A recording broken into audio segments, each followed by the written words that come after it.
ibinahagi ko lang sa inyo yung yung aking nararamdaman ngayong Pasko.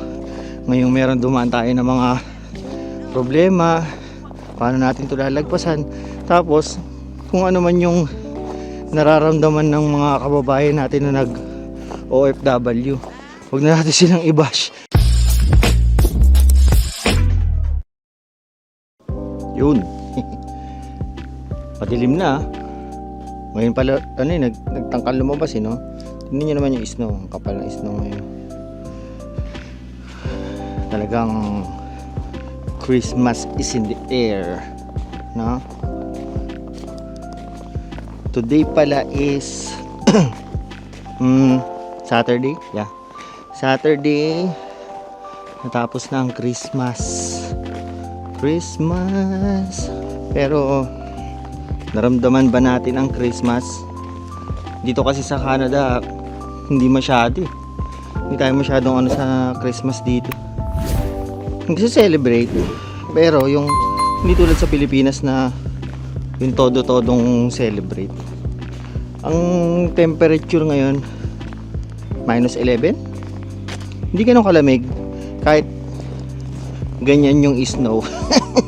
Kahit ganyan kakapal yung snow, hindi naman siya ganun kalamig.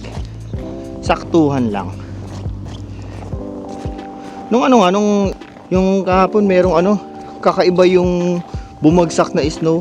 Akala mo merong yung merong ng styrofoam, bilog-bilog siya na maliliit.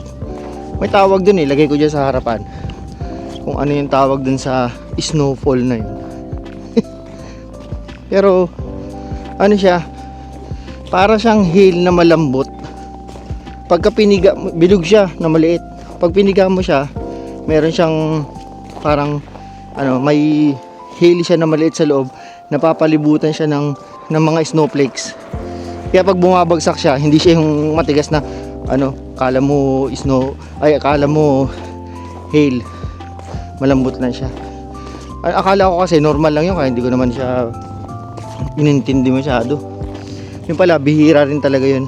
Kasi nakita ko sa People of Brandon, yung group ng mga taga dito sa sa Brandon. Ang dami nagpost ng ganun nga. Pero maganda yung sa totoo lang, yung People of Brandon na yun, akala mo isang malaking community kayo na nagtutulungan. Gusto ko dito sa Brandon City na to, maliit lang siya pero mga matutulungin yung tao. Meron kasing isang nagpost doon, Christmas Eve. Kapag Christmas kasi rito, talagang sarado lahat ng establishment, as in sarado lahat. Mga gasoline station, mga supermarket, basta lahat sarado. Merong nagpost doon na meron bang bukas na kahit anong supermarket dito. Niya ba, para kasi meron akong kulang na ingredients sa niluluto ko. Ang mga comment hindi sa pag ang mga Pilipino niyan tuturo kung saan yung merong bukas na establishment, meron yan mga magjo-joke pa. Hindi, ang mga comment sabi, ano ba yung kulang mo sa ingredients mo?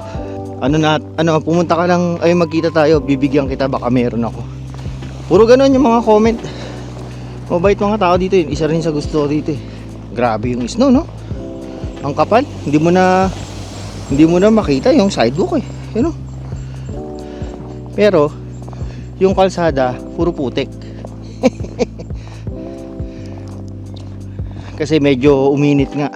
Pagka medyo uminit kasi, natutunaw yung snow, nahalo sa mga alikabok, putik, ganyan. Kaya ganyan. Kaya ang problema niyan, madulas yung daan. May mga naggagala pa rin Pumasok yung misis ko pumasok sa trabaho. Kaya yung dalawang anak ko pala nandun sa bahay. Nagluto ako ng kabsa. Tapos yung kapatid ko pala nandyan si Jasmine, saka si John. Pero ang totoo, medyo talaga malungkot pagka Christmas dito. Lalo na ngayon, di ba? Minsan nangyari sa akin na nawalan ako ng trabaho, ganyan.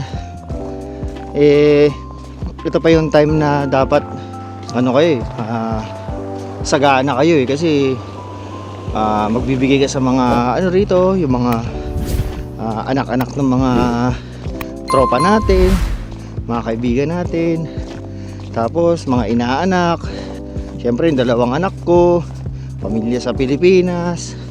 Tapos biglang ganito, ano na nga ano ba yun, nawalan ka na nga ng mga bonuses kasi dito sa Canada hindi uso yung mga 13 month pay, ganyan. Wala. December para mga ordinaryong ano lang yan, sahod. Wala kang aasahan na extrang pera para pang pariband. Pero gano'n pa man, at least kahit pa paano may sahod ka dapat, di ba? Yun nga, nawalan ako ng sahod kasi nawalan ako ng trabaho. Isa yun sa problema namin naging problema namin ni Mrs. Pero hindi naman ako yung tulad nung meron ako nakita na nag-viral na video, yung OFW siya na nasa Saudi, kumakain siya ng sardinas tapos umiiyak siya. Guys, good evening. Merry Christmas dyan sa Pinas. Kung kayo dyan, maganda ulam nyo. Ako, tapos gusto mong tumawag ni isa, walang sumagot. Pero okay lang.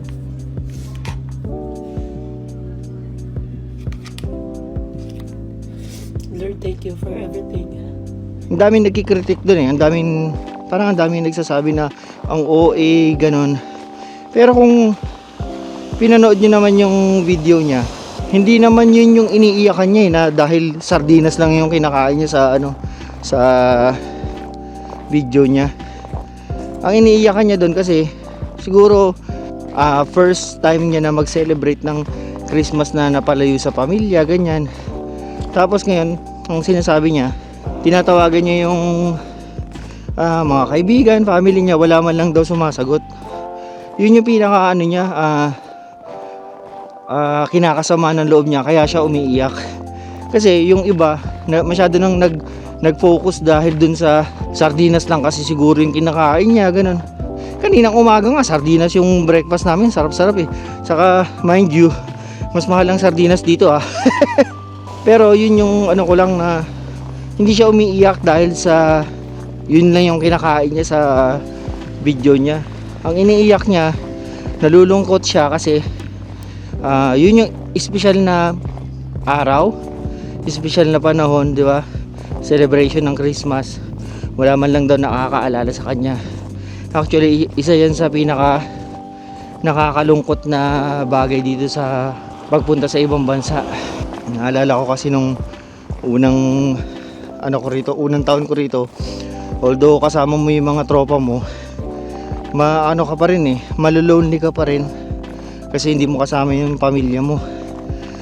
Lalo na pag kayong kunyari nagiwahiwalay na kayo, tapos ng mga celebrations, tapos ikaw na lang mag-isa sa kwarto mo, mararamdaman mo yung homesickness talaga. Kasi tayo mga Pilipino, mas alam mo yan, mas close tayo sa mga pamilya natin, sa mga kaibigan natin sa Pilipinas, na hindi tayo sanay na mapalayo. Yun yung nararamdaman ni kabayan na nag-video sa Saudi. Hindi na dahil sa sa visit na sardinas na yan, nag-viral tuloy, no. Malungkot talaga.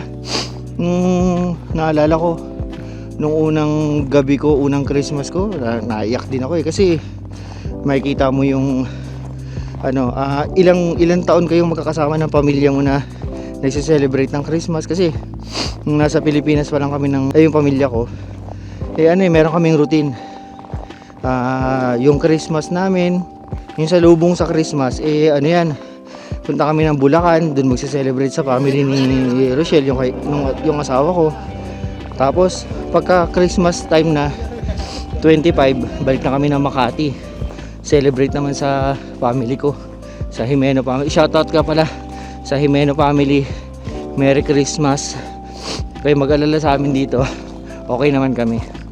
Kahit New Year ganon, meron kaming routine na pupuntahan yung pamilya para makiselebrate.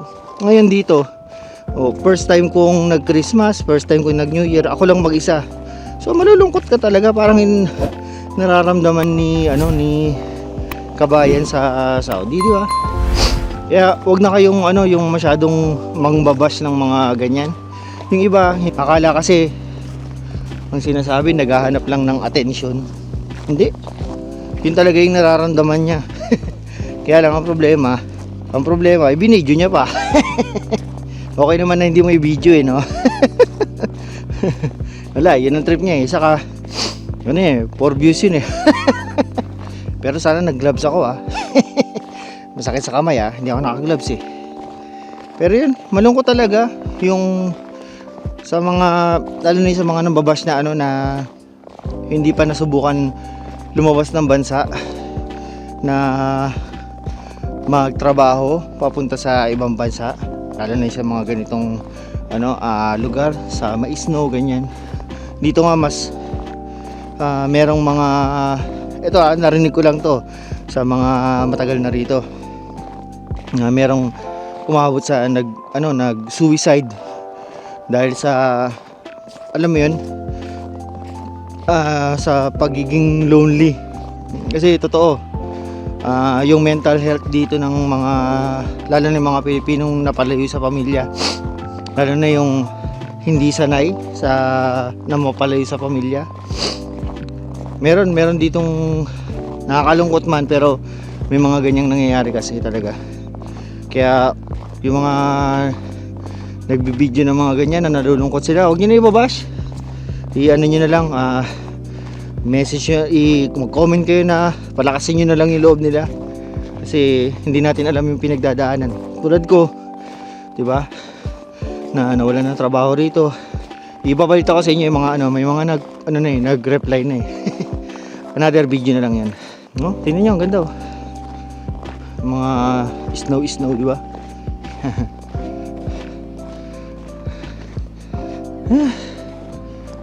Pero yung mga anak ko kahit ganyan nag-i-snow, wala silang pasok Christmas break wala pa rin tingnan nyo yung snow nabubuo sa sa mga puno. Dati nakikita ko lang sa sa TV yung mga ganyan no? Ngayon nandito ka na. Isipin mo 3 taon na ako rito, parang hindi pa rin ako makapaniwala na dito na ako nakatira at yung pamilya ko na dating ilang taon namin pinapangarap na sana makatira kami sa lugar na merong ganito, may mga snow. Kaya kayo kung rin nagbabalak pa rin kayo na mag-ibang bansa, tuloy-tuloy nyo lang. Kung kung desidido talaga kayo na makahanap ng trabaho sa ibang bansa, okay, mawawala ng pag-asa. Kahit gaano pa kahirap yung mga pathway ngayon, meron yan, may mga nakakapunta pa rin, di ba? Pero yan, ibinahagi ko lang sa inyo yung yung aking nararamdaman ngayong Pasko. Ngayong meron dumaan tayo ng mga problema, paano natin ito lalagpasan. Tapos kung ano man yung nararamdaman ng mga kababayan natin na nag-OFW, huwag na natin silang i-bash.